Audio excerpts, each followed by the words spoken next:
back on the same thing again here, and basically what I'd like to see from the council is a consensus of how much money are we willing to allot to this renovation. I mean, are we willing to spend $500,000? Are we willing to spend $250,000? Whatever. I mean, you don't start remodeling your house and tear it all apart until you figure out how much you're willing to spend on it. And I mean, I know we got all this business and how the modulars and where they're going to be, and there's a lot more staff time being spent and everything else. But how much money are we willing to spend? I mean, if we're not willing to spend $500,000, then let's say that we're not willing to spend $500,000, and we're only willing to spend $250,000. If we're willing to spend $250,000, right away, can it be done for $250,000? Well, no, it can't be done for $250,000. Well, then let's scrap that, and let's go to Plan B. I mean, let's get a consensus of how much we're willing to spend on this renovation. Councilmember Walker. Premature for you until staff makes a recommendation. Well, and that's what we have staff working on right now, is putting a proposal together to bring forward to council, getting us some We know the problem, at least we know some of the problem, but until we look at the cost of the portable, potential revenue streams, like there are funds out there, there's money sitting in it being transferred to the general fund. It's one-time money. This is a project to work on, so council needs to prioritize that. So, but I think it's way too premature to, I mean, yeah, I'm willing to spend $500,000 on it, but I have no idea how much money's in those accounts. If there's $10 million in there, then well, you don't understand what I'm saying. I hear what you're saying. Because, I mean, we got chuckles in our roads all over hell and everything else, and if you want to commit political suicide, then you do it. You go for where you're planning right now, bring these modulars in and spending all this beautification in this building, and you're going to have political suicide. And I don't want to get hung. My neck is long enough. My planning capabilities. But you need to start with, I mean, you're not going to be able to do this for $250,000. I know that right off the bat. You're not going to be willing to do it. Modulars and everything else is going to cost more than $250,000. But how much is the lawsuit going to count for when we have people that are consistently getting sick and pneumonia and there's mold and there's asbestos and we can handle the air quality thing and everything else. I mean, we can handle it for $100,000. How do you know? Because I'm smart. Okay. I have no doubt. I graduated from high school. Are you picking numbers out of the air, or are you picking numbers? No, it's just going to be done. We have to abate the building. We don't have to abate the building. As long as we don't disturb any of the asbestos, the air quality report showed no asbestos. No, it shows mold. And I know that this isn't the norm for us to make an intelligent decision, but I think we wait until staff brings us something to look at. And if we don't want to do it, then say no. But well, yeah, but I'm sure I'm trying to do is, I mean, if there's a lot of staff time being spent on this. Lance has made the statement that about 30% of his time is being spent right now on all this, the modular thing and everything else.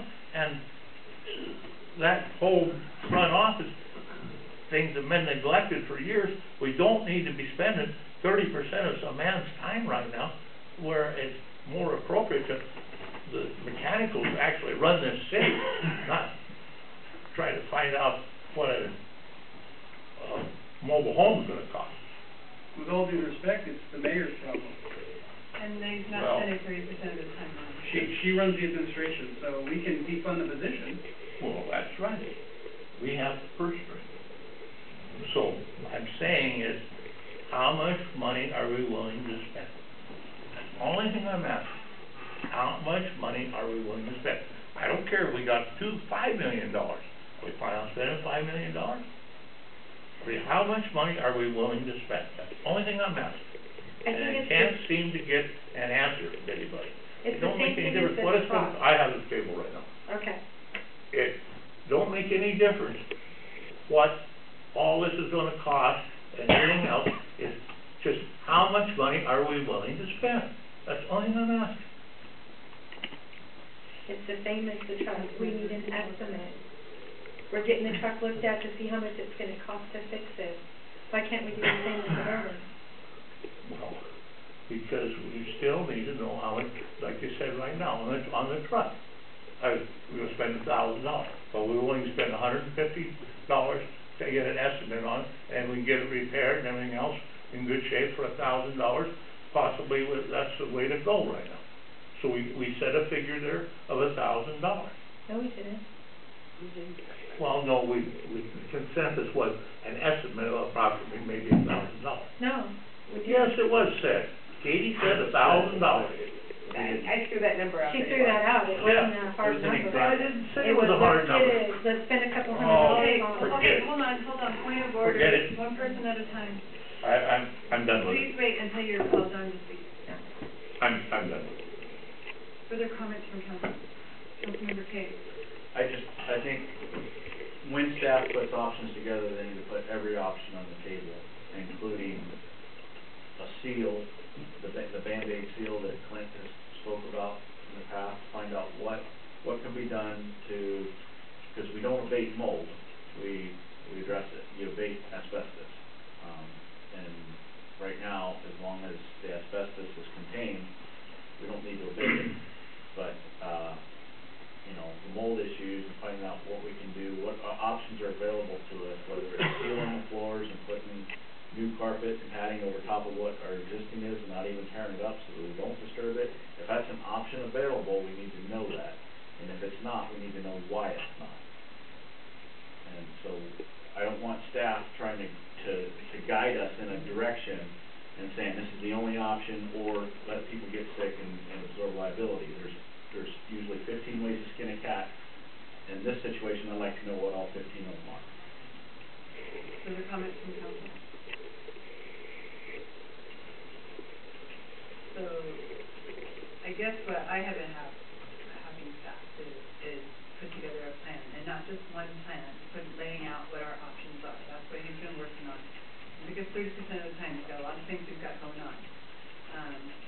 And we also know that this has kind of been put a little bit on the back burner, because even if we move forward, we can't do anything until spring. And so we've been focusing on the immediate issues that we have at hand right now. Meanwhile, taking it, getting some of the estimates and stuff like that, kind of putting this together. And so that was my plan, or the intention, is to bring all the information to council and let council decide what they want to do with the information given. When can we expect that? Lance isn't here for me to answer that question for him. I know he's been working on it along with other things. I would guess maybe by the end of the month would be my hope. But, then piecing it together, I couldn't tell, and I would hate to commit him to something when he has other priorities on his plate as well. What do you think, Richard? I talked with Lance about it. We've got a lot of moving parts to this, and things we did not know about when we were first getting our feet wet in it last year in the summer, and even before that. So he's done this before. He has experience doing this with other cities, and we're relying on him to get the information to bring to us so that we can bring it to you. But that's going to take, I think January is aggressive to say we're going to have the information for January. We'll have some information. But the complete information we need to present you might take till February, March, it could. And we're just trying to do the best we can, but we have to make sure, as Lance has told me, there's many moving parts, and I have to get all of them nailed out before I can give you a picture. So he can give me bits and pieces now, but we didn't know this before until he told me. And that was the other thing too, is I didn't want to come with the information. I wanted all the information available so that everything was there. Just all of it talked about. Councilmember Garcia. Well, can we maybe see at the end of the month getting an update on where we stand, or where he stands? And we could ask him to be here. If he knew this question was going to come up, he would have stayed tonight and answered that question. That's why I kind of felt it was a little bit unfair. But I understand what Councilmember Steiger was trying to do. At least an idea. Right. And I can easily ask that question. Perfect. Any further discussion on this?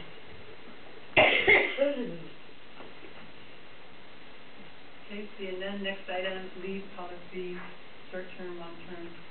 Councilmember Steiger. Okay, my understanding is that nobody really has a clear understanding of what the policies actually are for short-term disabilities, what the policy actually is for long-term disability. There's different determinations on that and whatever, and also on donated leave policies. So I would like to see all of those those policies brought before council, so we can maybe turn it over to a specific committee or something to look at exactly, and if there's some discrepancies, to get them clarified, so we don't have a whole bunch of misunderstandings and one person getting handled one way, another person getting handled another way. Just get it clarified, so everybody's running down the same side of the road. So I guess what I'm hearing you say is you would like to see what the city's policy is, and that also includes the collective bargaining agreement brought to council regarding Well, yeah, some, what our you know, city policy is on leave. represented short-term, people long-term. and non-represented people, and, it's just, so we know exactly a firm policy. It shouldn't be 18 pages long.